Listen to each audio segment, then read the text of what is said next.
Hello guys, welcome back to my channel creative story में आपका स्वागत है। तो चलिए गाइस, फ्रॉड मैरिज का लास्ट पार्ट स्टार्ट करते हैं। तो अभी तक हमने देखा था कि न्यू हुसैन कहता है हम वांग जी को ये बात एक पार्टी के थ्रू बताते हैं। मेरा मतलब हम एक पार्टी रखते हैं, उसमें हम वांग जी को सरप्राइज़ देंगे कि वो फादर बनने वाला है। विंग कहता है ओके, मगर शाम को वो पूछेंगे कि डॉक्टर ने क्या बताया, तो मैं क्या जवाब दूंगा। अब आगे जो सुनकर वेंचिंग कहती है उसे कहना है कि तुम्हें थोड़ी कमजोरी है बस। विंग कहता है फिर ठीक है, अभी हम घर चलते हैं। वेंचिंग कहती है हाँ, और घर जाकर केवल आराम करना, और अब से तुम कुछ दिन वांग जी से दूर रहना। विंग पूछता है कितने दिन। वेंचिंग कहती है यही 1 महीना। विंग कहता है 1 महीना, तब तक तो वांग जी सूखकर काटा हो जाएगा। वेंचिंग कहती है चलो 1 महीना ना सही तो कम से कम 15 दिन तुम्हें वांग जी से दूर रहना होगा, ओके।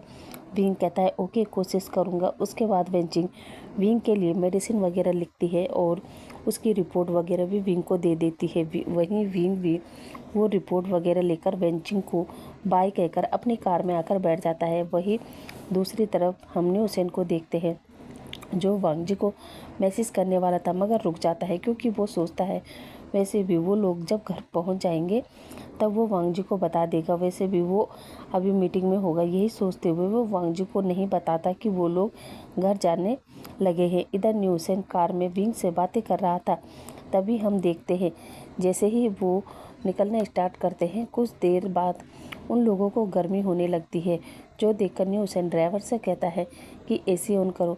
ड्राइवर कहता है माफ़ करना सर, लेकिन एसी ऑन नहीं हो रही है। न्यू हुसैन कहता है क्या, लेकिन जब आए थे तब तो ठीक थी ना। ड्राइवर कहता है जी तब ठीक थी, मगर अब पता नहीं क्यों ऑन नहीं हो रही है। न्यू हुसैन कहता है ओके, ऐसा करो किसी जूस कॉर्नर पर गाड़ी रोक दो। तभी विंग कहता है जूस कॉर्नर। न्यू हुसैन कहता है हाँ विंग, वैसे भी देखो कार के अंदर कितनी गर्मी हो रही है, और वैसे भी हमारे पास पानी नहीं है, तो मैंने सोचा हम एक बोतल पानी भी बाय कर लेंगे और लगे हाथों जूस भी पी लेंगे। और वैसे भी तुम्हें अब हर आधे घंटे के बाद कुछ ना कुछ खाना होगा चाहिए, ताकि तुम्हारे साथ साथ इनका भी ग्रोथ अच्छे से हो सके। उसके बाद वो ड्राइवर एक जूस कॉर्नर पर गाड़ी रोकता है और फिर उन दोनों से कहता है सर आप लोग गाड़ी में रहिए, मैं आप लोगों के लिए जूस लेकर आता हूँ। न्यू हुसैन कहता है ठीक है, जल्दी आना। ड्राइवर कहता है जी मैं अभी आया। ये कहकर ड्राइवर गाड़ी से बाहर आता है और 2 जूस की बोतल और 1 पानी की बोतल लेता है और उनमें एक प्रकार की दवा मिलाता है। फिर विंग और न्यू हुसैन को देता है और कार में बैठ जाता है। उसके बाद न्यू हुसैन और विंग मज़े से वो ड्रिंक पीते हैं और ड्रिंक करते करते दोनों को ही चक्कर आने लगते हैं और फिर दोनों ही बैक सीट पर बेहोश। ये देखकर वो ड्राइवर एक डेविल वाली स्माइल करता है और कहता है मैं तो एक को लेने आया था, लेकिन यहाँ तो दोनों ही मेरे हाथ लग गए।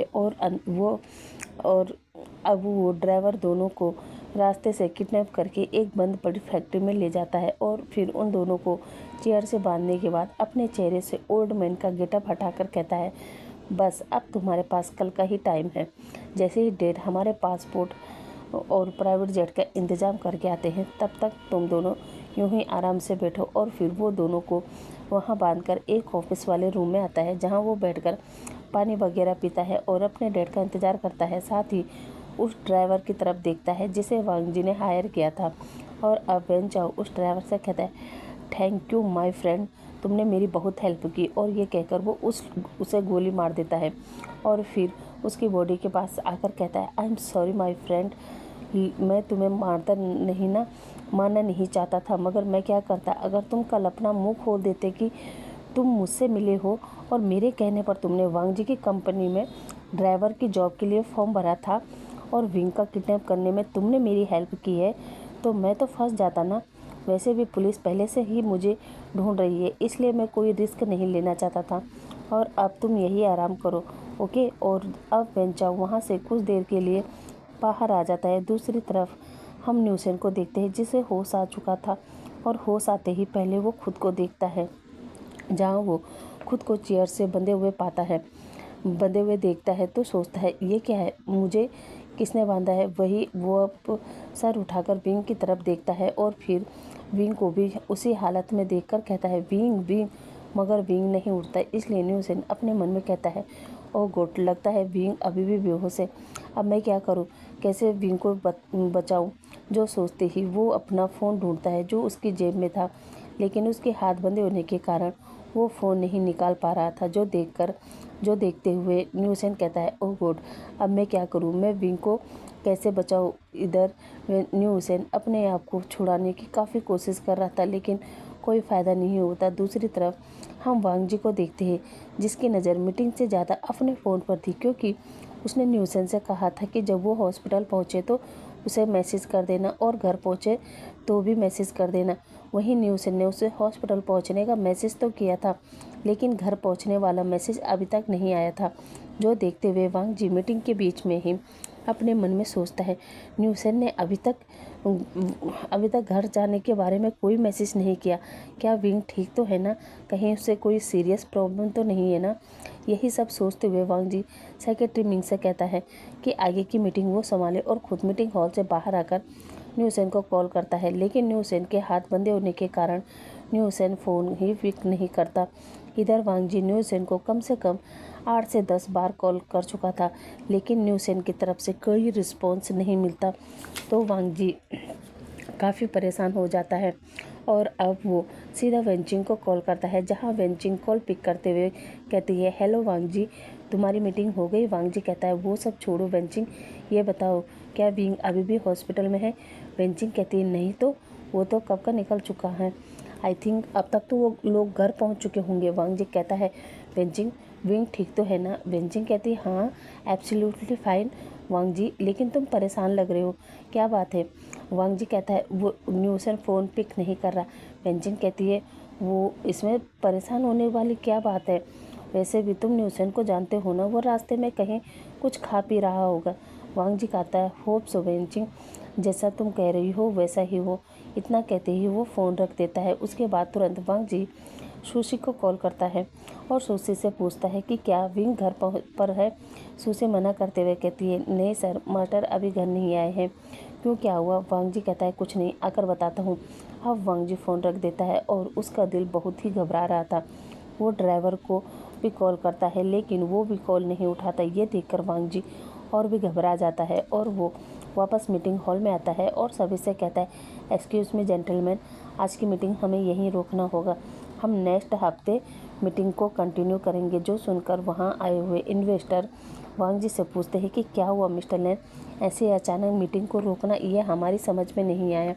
जो सुनकर वांग जी कहता है, एक्सक्यूज मी मिस्टर मार्टिन, लेकिन कोई पर्सनल प्रॉब्लम है, इसलिए I am sorry, very very sorry mister Martin. वो पर्सन कहता है, ओके मिस्टर लैन, रिलैक्स, पहले आप अपने पर्सनल प्रॉब्लम सॉल्व कीजिए, हम मीटिंग बाद में कर लेंगे। जो सुनकर वांग जी थैंक यू कहता है। उसके बाद सेक्रेटरी मिंग को लेकर बाहर आता है और फिर सेक्रेटरी मिंग से कहता है, सेक्रेटरी मिंग जल्दी से उस ड्राइवर का पता लगाओ और मुझे बताओ कि वो ड्राइवर इस समय कहाँ है, और हाँ पुलिस को भी इन्फॉर्म कर दो कि विंग और न्यूसेन मिसिंग है। सेक्रेटरी मिंग शॉक होकर कहता है, क्या न्यूसेन और विंग मिसिंग है। वांग जी कहता है, हाँ शायद, और हाँ मेरी मीटिंग यहाँ के टॉप गैंगस्टर से करवाओ अभी। सेक्रेटरी मिंग कहता है, जी बॉस। उसके बाद सेक्रेटरी मिंग अपने काम पर लग जाता है, जहाँ कुछ देर बाद पुलिस वांग जी के कहने पर न्यूसेन और विंग की तलाश करने लगती है। वहीं वांग जी गैंगस्टर से भी मुलाकात करता है और उससे कहता है कि वो जितना पैसा चाहे मुझसे ले सकते हैं, मगर मुझे ये 2% जितनी जल्दी हो सके उतने जल्दी चाहिए। गैंगस्टर भी जो जानते थे कि वांग जी चाइना का सबसे बड़ा बिजनेसमैन है, साथ ही लैन फैमिली से बिलोंग करता है, तो वो लोग भी अपने तरीके से विंग और न्यूसेन की तलाश में लग जाते हैं। और करीब 1 घंटे बाद उन गैंगस्टर को पता चल जाता है कि वेन चाओ ने 2 ओमेगा बॉय को किडनैप किया है और वो उन्हें लंदन ले जाने वाला है। ये सुनकर तो वो गैंगस्टर वेन चाओ की जन्म कुंडली निकालते हैं और फिर ये गैंगस्टर वाली तार सीधे लंदन के गैंगस्टर तक जुड़ जाती है, जिसका पता चलते ही चाइना के गैंगस्टर वांग जी को कॉल करके बताता है कि सर उन 2 ओमेगा को कल वेन चाओ लंदन ले जाने वाला है। वांग जी शॉक होकर कहता है, क्या लंदन, मगर क्यों। वो गैंगस्टर बताते हैं कि सर वेन चाओ ने लंदन के गैंगस्टर को ओमेगा सप्लाई करने का कॉन्ट्रैक्ट लिया है। ये सुनकर तो वांग जी शॉक, और वो उस गैंगस्टर से कहता है कि उसकी अभी के अभी लंदन के गैंगस्टर से मीटिंग कराए। जो सुनकर वो गैंगस्टर कहते हैं ओके सर। और कुछ देर बाद हम देखते हैं वीडियो कॉन्फ्रेंस के जरिए वांग जी की मीटिंग लंदन के गैंगस्टर से कराई जाती है। और अब हम यहाँ पर देखते हैं कि जैसे ही वो पर्सन वांग जी को देखता है तो शॉक होकर कहता है बॉस आप। जो सुनकर तो चाइना के गैंगस्टर भी शौक कि लंदन का इतना बड़ा माफिया वांग जी जैसे बिजनेसमैन को बॉस कह रहा है। तभी वांग जी अपने डार्क वॉइस में पूछता है हैपेन ये सब क्या है और ये क्या तुम वेंचाओ के जरिए ओमेगा सप्लाई करते हो। जो सुनकर हैपेन घबराते हुए कहता है नहीं बॉस ऐसा नहीं है, वो तो यहाँ आप जानते हैं ना क्लब में बड़े बड़े बिजनेसमैनों को छोटे शहरों से लाए गए ओमेगा ज़्यादा पसंद आती है ना, इसीलिए। तभी वांग जी कहता है हैपेन ये तुम क्या कह रहे हो, भूल गए मास्टर ने हमें क्या सिखाया था। उन्होंने हमें दुश्मनों की दूसरों की रक्षा करना सिखाया था, ना कि ये सब करना। खैर उस बारे में मैं तुमसे बाद में बात करूँगा, पहले ये बताओ वेंचाओ ने विंग और न्यूसेन को कहाँ रखा है। वो दोनों 1 घंटे के अंदर मेरे पास होने चाहिए। और हाँ, वेंचाओ को सज़ा तुम दोगे फिर मैं। हैपेन कहता है बॉस मैं अभी वेंचाओ को समझाता हूँ। वांग जी कहता है यही तुम्हारे लिए बेहतर होगा, वरना मैं किसी को नहीं छोड़ूंगा। ये कहकर वो उस लैपटॉप को बंद कर देता है। और अब वो गैंगस्टर और खुद सेक्रेटरी मिंग वांग जी की तरफ देखते हैं। तभी वो गैंगस्टर कहते हैं सर आप कौन हो। तभी सेक्रेटरी मिंग कहता है हाँ सर बताइए ना आप कौन हो और आपका इस लंदन के गैंगस्टर से क्या संबंध है, बताइए सर। वांग जी कहता है सेक्रेटरी मिंग क्या तुम सच में जानना चाहते हो। सेक्रेटरी मिंग कहता है जी सर। वांग जी कहता है तो सुनो, मैं माफिया ड्रैगन का किंग हूँ, किंग लैन वांग जी। दरअसल मेरी कहानी मेरे डैड ने बचपन में ही लिख दी थी। जब मैं 5 साल का था तब से मेरे डैड मुझ में और मेरे गगा में कंपैरिजन करते थे। बचपन से लेकर हाई स्कूल तक मैंने कितने भी अच्छे काम किए हो, लेकिन शाबाशी हमें गगा को ही मिलती थी, क्योंकि गगा बचपन से शांत और सुशील थे और मैं बचपन से ही रूड एरोगेंट पर्सनैलिटी रखने वाला पर्सन।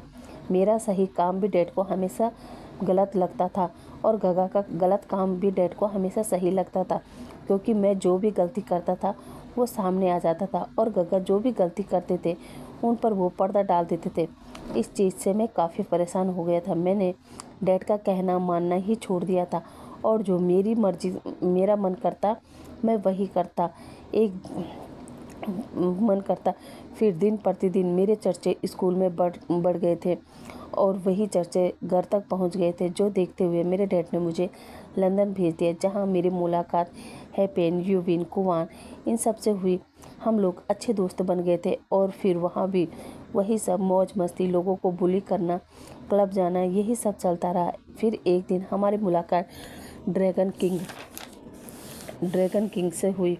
उन्होंने हम सबको बताया कि तुम जो अपनी ताकत का इस्तेमाल इन बुरे कामों में करते हो ना, वही ताकत अगर अच्छे कामों में लगाओगे तो काफ़ी लोगों का भला होगा।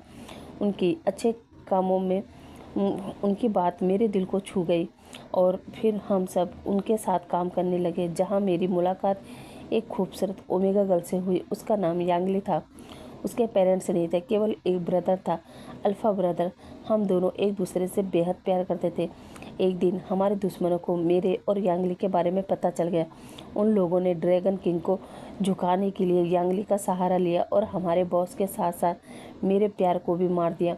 उस दिन मैं काफ़ी टूट गया था और उस दिन मुझे समझ आया कि गलत रास्ते पर चलकर हमें हमेशा दुख ही मिलेगा। इसलिए मैंने उस दिन वो लाइफ छोड़कर वापस चाइना आ गया और सबसे दूर होकर अपनी एक नई दुनिया बनाई।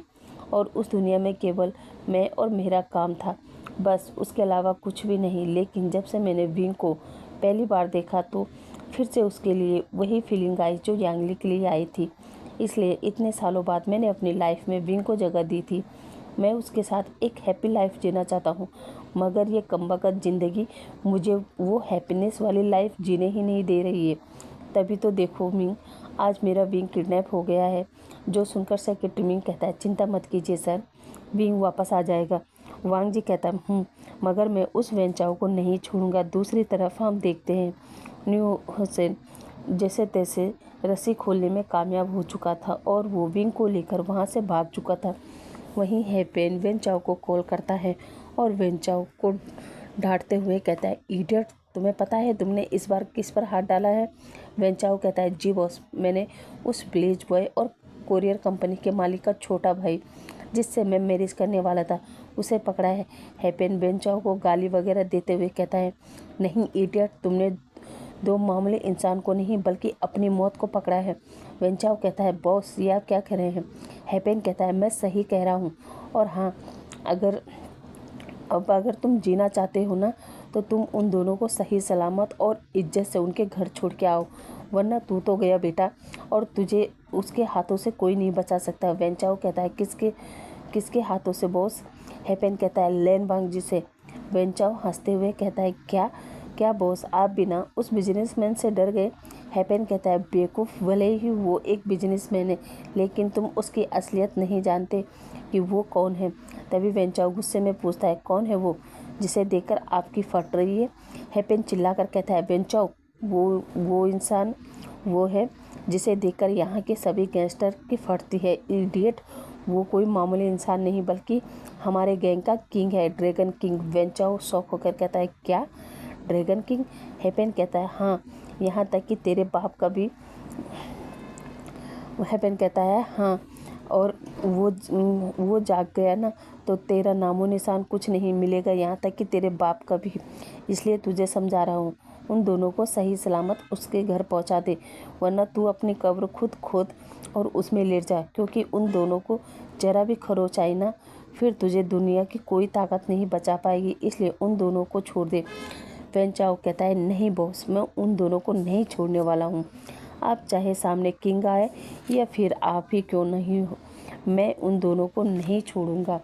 आपको नहीं पता, उनकी वजह से पुलिस हमारे पीछे कुत्तों की तरह पड़ी है और अब मैं उन दोनों को इतनी आसानी से तो नहीं जाने दूंगा। I am sorry boss. इतना कहकर वो फ़ोन रख देता है और उस फ़ोन को फेंक देता है। इधर हेपेन पूरा तिलमिला गया था क्योंकि उसने जाने अनजाने वांगजी से पंगा ले लिया था, और हेपेन अच्छे से जानता है वांगजी के सामने जब बात प्यार पर आती है तो वो ना ही दोस्त देखेगा और ना ही दुश्मन, वो सबको एक झटके में मार देगा। तभी हेपेन अपने सभी बॉडीगार्ड से कहता है कि वो लोग अभी के अभी चाइना के लिए निकले और वेंचाओ को तलाश करके उसे जान से मार दे, क्योंकि अब एक यही रास्ता है इस गैंग को बचाने का। वहीं वांगजी और सेक्रेटरी में एक केबिन में बैठे थे, वो भी बिना आवाज़ किए। वहाँ केवल घड़ी की टिक टिक ही आवाज़ आ रही थी। जहाँ वांगजी तो शांत बैठा था, लेकिन चाइना का जो गैंगस्टर था उसका पसीना छूट रहा था, क्योंकि 1 घंटे होने में केवल 5 मिनट बाकी थे।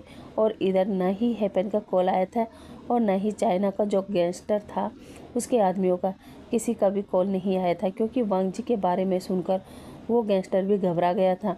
अब जैसे ही 1 घंटा पूरा होता है, वांगजी अपनी जगह से खड़ा होता है और अपने ऑफिस वाले रूम में जाता है, जहां वांगजी ने एक खुफिया रूम बनाया था, जहां वांगजी ने हर प्रकार के हथियार रखे हुए थे, जिसमें ज़्यादातर गन थे। वांगजी अंदर जाता है, वहां से छोटी वाली 2-4 गन उठाता है, अपनी पॉकेट में रखता है और फिर उस रूम को बंद करने के बाद अपने माफिया किंग के कपड़े वियर करता है और बाहर आकर सेक्रेटरी मिंग से कहता है कि वो हेपेन को कॉल लगाकर इन्फॉर्म कर दे कि वांगजी का दिया समय ख़त्म हो गया है और अब ड्रैगन किंग का समय शुरू हो गया है। इतना कहकर वांगजी बाहर जाने लगता है। तभी चाइना का जो गैंगस्टर था वो वांगजी को रोककर कहता है, बॉस, मैं भी आपके साथ चलता हूँ। जिस पर वांगजी केवल कहता है और वो वांगजी के साथ निकल जाता है। दूसरी तरफ सेक्रेटरी मिंग हेपेन को कॉल करके वांगजी का मैसेज दे देता है, जिसे सुनते ही हेपेन तो लंदन छोड़कर भागने की तैयारी कर लेता है। लेकिन फिर हेपेन सोचता है वो भागकर जा भी कहाँ सकता है, क्योंकि अब वांगजी अपनी फॉर्म में आ गया है, तो उससे बचकर भागना नामुमकिन है। तो क्यों ना मैं वांगजी की लड़ाई में शामिल हो जाऊं और उसी वेंचाओ को पकड़ के वांगजी के हवाले कर दूं, ताकि मेरी जान बच सके। यही सब सोचते हुए हेपेन भी प्राइवेट जेट लेता है और चाइना के लिए निकल जाता है। वहीं वांगजी उस गैंगस्टर के साथ मिलकर हर उस जगह की तलाश कर रहे थे जहां वेंचाओ के जाने की संभावना थी, लेकिन वांगजी के हाथ निराशा ही लग रही थी, जिससे वांगजी काफ़ी फ्रस्ट्रेट हो चुका था। वहीं वेंचाओ हेपेन से बात करने के बाद सोचता है कि वो विंग और न्यूसेन को मार के इस देश से निकल जाएगा, जहां वांगजी क्या बल्कि हेपेन भी उसे ढूंढ नहीं पाएगा। यही सोचते हुए जब वेंचाओ अंदर आता है तो देखता है कि दोनों चेयर खाली थी। वो दोनों भाग गए थे। अब वेंचाओ और वेंचाओ के डैड दोनों उन दोनों को ढूंढ रहे थे। वहीं न्यूसेन विंग को लेकर शहर की तरफ नहीं बल्कि जंगल की तरफ भागा था, क्योंकि न्यूसेन ने अपना दिमाग लगाया था अगर वो मेन रोड की तरफ भागेगा तो जिसने भी उसे किडनैप किया है उसके आदमी उन्हें देख लेंगे और उससे उन दोनों का पर खतरा और भी बढ़ जाएगा। न्यूसेन को अपनी चिंता नहीं थी, उसे चिंता थी केवल विंग की और विंग की बेबी की। इसलिए उन लोगों ने मेन रास्ता छोड़कर जंगल का रास्ता अपनाया, क्योंकि उन्हें शक था कि जिसने भी उसे किडनैप किया है वो बहुत सारे लोग हो सकते हैं और वो उनसे नहीं बच पाएंगे। दूसरी तरफ हम देखते हैं विंग और न्यूसेन उस जंगल में गुम हो चुके थे, क्योंकि उन दोनों को पता ही नहीं था कि वो लोग कहाँ जा रहे हैं, जहाँ दोनों चलते चलते काफ़ी थक गए थे। और सबसे ज़्यादा तो विंग थक चुका था, क्योंकि उसकी तबीयत पहले से ठीक नहीं थी। वहीं विंग न्यूसेन से कहता है कि वो काफ़ी थक गया है, वो और ज़्यादा नहीं भाग सकता। जो सुनकर न्यूसेन विंग को समझाता है कि नहीं विंग, हमें भागना होगा, हमें नहीं पता कि वो कितने लोग हैं जिन्होंने हमें किडनैप किया है।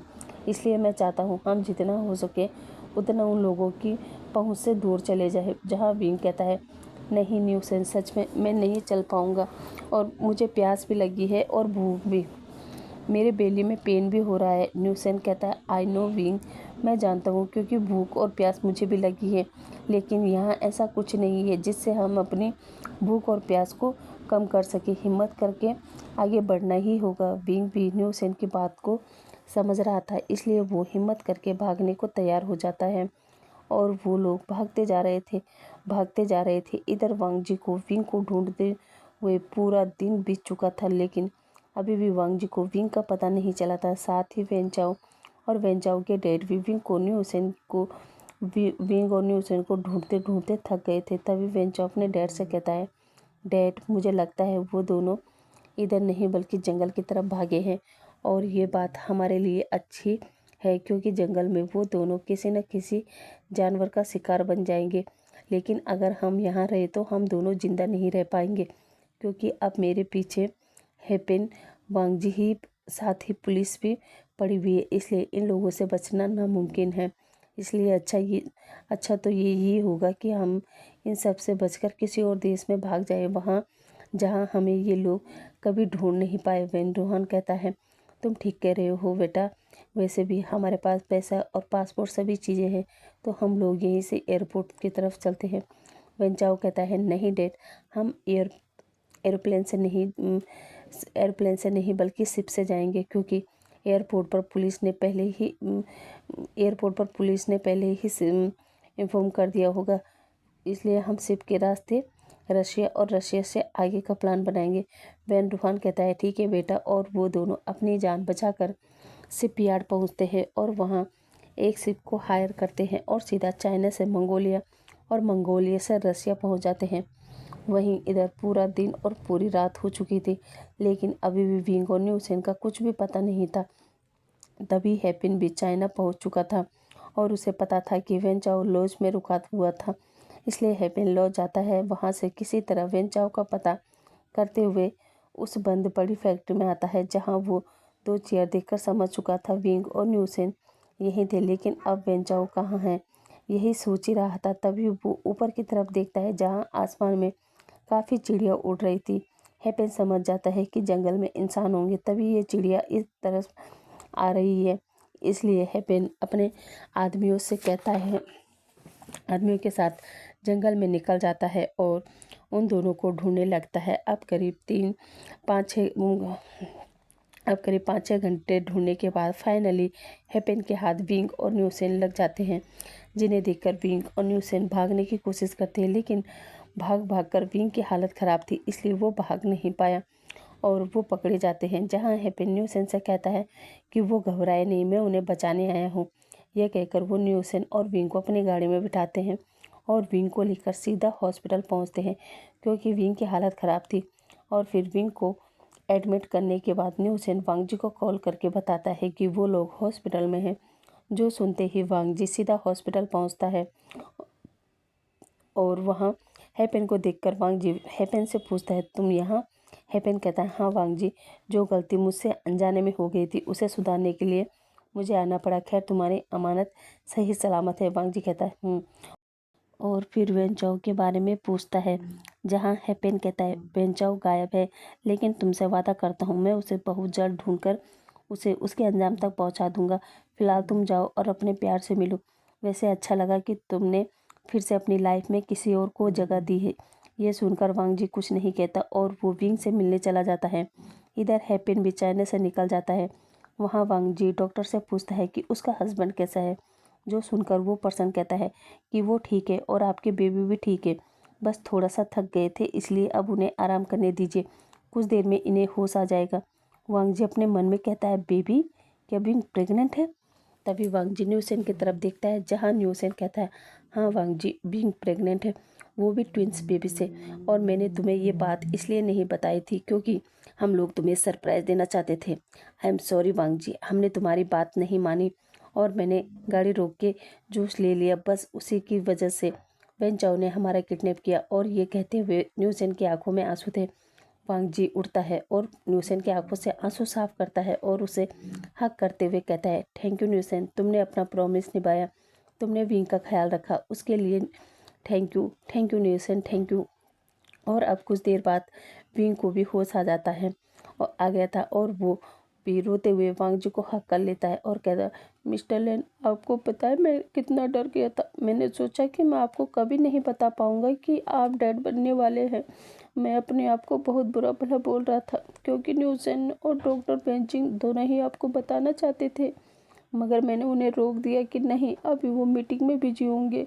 ये सुनकर वो सब चीज़ छोड़कर मेरे पास आ जाएंगे, मगर मुझे नहीं पता था कि मेरे साथ वो सब हो जाएगा। आपको पता है, जब मैं जंगल में भाग रहा था यही सोच रहा था कि क्या मैं आपसे मिल भी पाऊंगा। विंग को ऐसे रोते देखकर वांग जी विंग को संभालते हुए उसे हक करता है और कहता है विंग, मुझे तुम्हें मुझसे कोई दूर नहीं कर सकता और जिसने भी ये हिम्मत की है ना, मैं उसे नहीं छोड़ूंगा। और अब हम 2 दिन बाद का सीन देखते हैं, जहाँ विंग वांग जी के मेंशन में लेटा हुआ था। तभी वांग जी अंदर आता है और वो विंग को जगाते हुए कहता है विंग उठो, देखो मैं तुम्हारे लिए क्या लाया हूँ।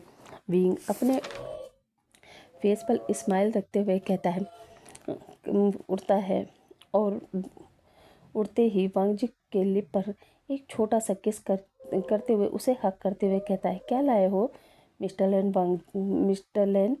वांग जी कहता है देखना चाहते हो। विंग अपना सर हाँ में हिलाता है और वांग जी विंग को वैसे ही गोद में उठाकर नीचे लाता है, जहाँ वांग जी विंग से कहता है वो देखो। विंग वांग जी की गोद में बैठे ही सामने की तरफ देखता है, जहाँ विंग के मॉम डैड खड़े थे, जिन्हें देखकर विंग तो शॉक और वो वांग जी के गोद से नीचे उतरने के लिए छटपटाने लगता है। तभी वांग जी कहता है 1 मिनट विंग, और वो आराम से विंग को नीचे उतारता है। उसके बाद विंग अपने माँ और पापा को देखकर कहता है माँ पापा आप यहाँ, और इमोशनल होकर उन्हें हक कर लेता है, जहाँ कांसा सेरेन और वीचान से दोनों विंग को संभालते हुए कहते हैं आई एम सॉरी बच्चा, आई एम सॉरी, हमें पता चल गया है कि तुम्हारे साथ क्या हुआ है, लेकिन अब हम बहुत हैप्पी है कि तुम्हें वांग जी जैसा पार्टनर मिला है और तुम दोनों का प्यार देखकर हम बहुत खुश हैं। तभी विंग अपनी नम आँखों से अपने माँ और बाबा से पूछता है माँ बाबा आपको बुरा तो नहीं लगा कि मैं यहाँ किसी और के साथ? जो सुनकर वी चांद से कहता है नहीं बेटा, वैसे गलती हमसे हुई थी, हमने तुम्हें नरक में डाल दिया था, लेकिन तुम बहुत खुशकिस्मत हो कि तुम उस नरक से बाहर आ गए और हमारे लिए ये बहुत बड़ी खुशी की बात है। इसलिए हमें तुमसे कोई शिकायत नहीं है बच्चा, ये तुम्हारी लाइफ है और तुम अपनी लाइफ को अपनी मर्जी से जी सकते हो। तभी विंग अपनी माँ से पूछता है पर माँ आप लोग यहाँ कैसे? तभी कांसा सेरेन कहती है हमें हमारा दामाद यहाँ लेकर आया है और उसी ने हमें सारी बात बताई, जो सुनकर हम लोग टूट चुके थे। लेकिन जैसे ही वांग जी ने हमसे ये पूछा कि वो तुमसे शादी करना चाहता है क्योंकि तुम दोनों एक दूसरे से प्यार करते हो और तुम जब प्रेग्नेंट और तुम अब प्रेग्नेंट भी हो, तो ये सुनकर तो हमारी खुशी का ठिकाना ही नहीं था। और फिर काफ़ी टाइम भी हो गया था हम तुमसे मिले नहीं थे, इसलिए वांग जी हमें अपने साथ ले आया। तभी विंग वांग जी की तरफ देखता है और पूछता है मिस्टर लेन आपने ये सब कब किया?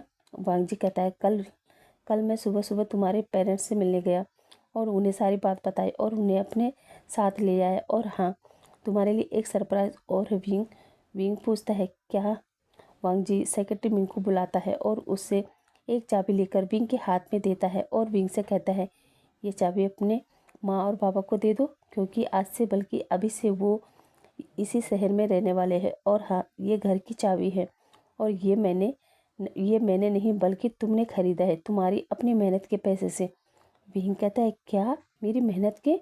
वांग जी कहता है हाँ, तुम्हें पता है कंपनी में हर पर्सन की सैलरी डबल है, जिसमें से कॉन्ट्रैक्ट के मुताबिक जिस पर्सन को जितनी सैलरी की ज़रूरत होती है वो कॉन्ट्रैक्ट में उतना अमाउंट भरता है और उसकी बाकी की सैलरी कंपनी में जमा होती रहती है।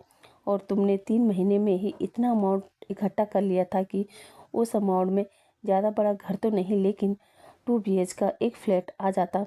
और क्या फिर मैंने सोचा तुम सबसे पहले काम यही करोगे कि तुम अपने मॉम डैड को घर देना चाहोगे, सो मैंने घर खरीद लिया। मैंने ठीक किया ना विंग। विंग जिसकी आंखों में आंसू थे लेकिन फेस पर स्माइल थी और वो हाँ में सिर हिलाता है और वो चाबी ले जाकर वो चाबी कांसेसरन के हाथ में रखकर कहता है माँ, ये आपके बेटे की मेहनत की कमाई है। जो सुनकर तो दोनों हस्बैंड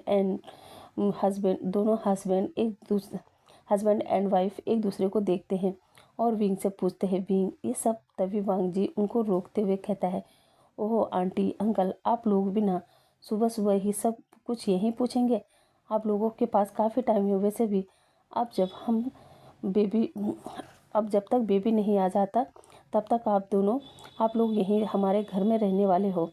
और आपको विंग से जो भी पूछना हो ना आप बाद में पूछ लीजिए। फ़िलहाल अभी हम सब बैठकर ब्रेकफास्ट करते हैं, क्योंकि विंग का भी ज़्यादा देर भूखा रहना सही नहीं है। जिस पर सभी हाँ कहते हैं और अब वो सब ब्रेकफास्ट टेबल पर बैठ जाते हैं जहाँ वांग जी विंग को खाना खिला रहा था। तभी विंग वांग जी से कहता है मिस्टर लेन, अभी मेरी एक ख्वाहिश और है। वांग जी कहता है हाँ बताओ, मैं तुम्हारी हर ख्वाहिश पूरा करूँगा। विंग कहता है सच्ची, आप मना तो नहीं करोगे ना। वांग जी कहता है बिल्कुल भी नहीं, तुम कहो तो सही। विंग कहता है मिस्टर लेन तो ठीक है, मैं और बेबी चाहते हैं कि हम अपने दादा और दादी के साथ रहें, तो क्या आप मुझे लैन हाउस ले चलोगे। जिसे सुनकर वांग जी शॉक। तभी विंग कहता है कहिए ना मिस्टर लैन। वांग जी कहता है ओके, लेकिन कुछ दिनों के लिए केवल। विंग कहता है ओके। उसके बाद हम कुछ दिनों बाद का सीन देखते हैं जहाँ विंग और विंग की फैमिली लैन फैमिली से मिलने आती है और वो लोग विंग का एक ग्रैंड स्वागत करते हैं। साथ ही कुछ दिन लैन हाउस में रहते हैं जहाँ वांग जी अभी भी अपने डैड और गगस से उखड़ा हुआ था। लेकिन विंग मिसेस लेन से कहता है कि वो बहुत जल्द इन सब के बीच का मन मुटाव दूर कर देगा और वो तीनों को एक कर देगा। मॉम लेनी कहती है मैं जानती हूँ विंग, तुमने ये कहा है तो तुम करके ही रहोगे। और अब लैन हाउस में पार्टी वगैरह रखी जाती है जहाँ केवल वांग जी के दोस्त और फैमिली मेम्बर ही थे। इसी बीच न्यूसन को सिचन में इंटरेस्ट आने लगता है और वो सिचन को ही अपना लाइफ पार्टनर बनाने के लिए सोच लेता है। हालांकि सिचन न्यूसन से 7 साल बड़े थे, बस वही अब वो लोग इंजॉय करते हैं। और जो ट्रिक न्यूसन ने विंग और वांग जी पर अप्लाई थी वही ट्रिक वो सिचन और खुद पर अप्लाई करता है और ऐसा माहौल क्रिएट करता है कि सिचन और न्यूसन नाइट स्पेंड कर लेते हैं।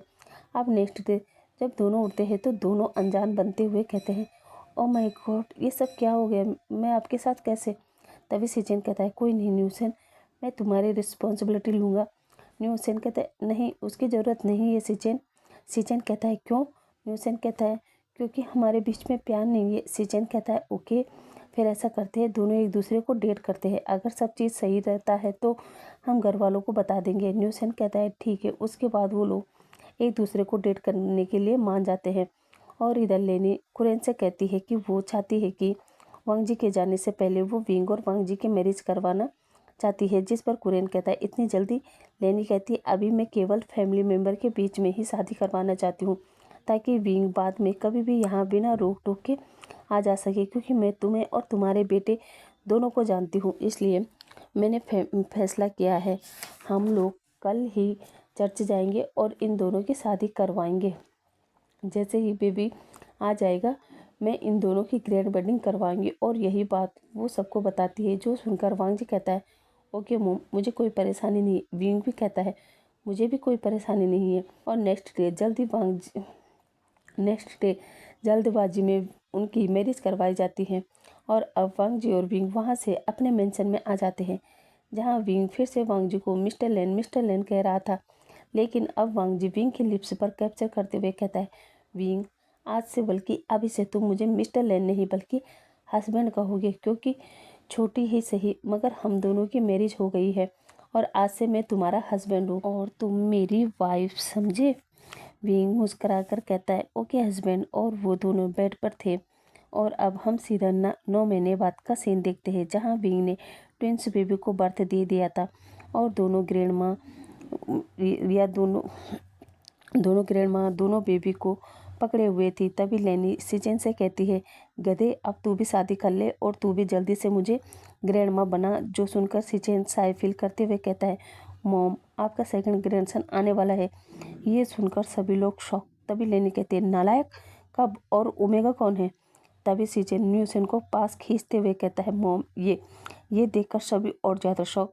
तभी न्यूसेन अपने गगा के पास जाकर कहता है, गगा आई एम सॉरी लेकिन मैं सिचेन से प्यार करता हूँ। सिचेन नी मिंजू के पास जाकर कहता है, आई एम सॉरी नी मिंजू लेकिन न जाने कैसे मुझे भी न्यूसेन से प्यार हो गया।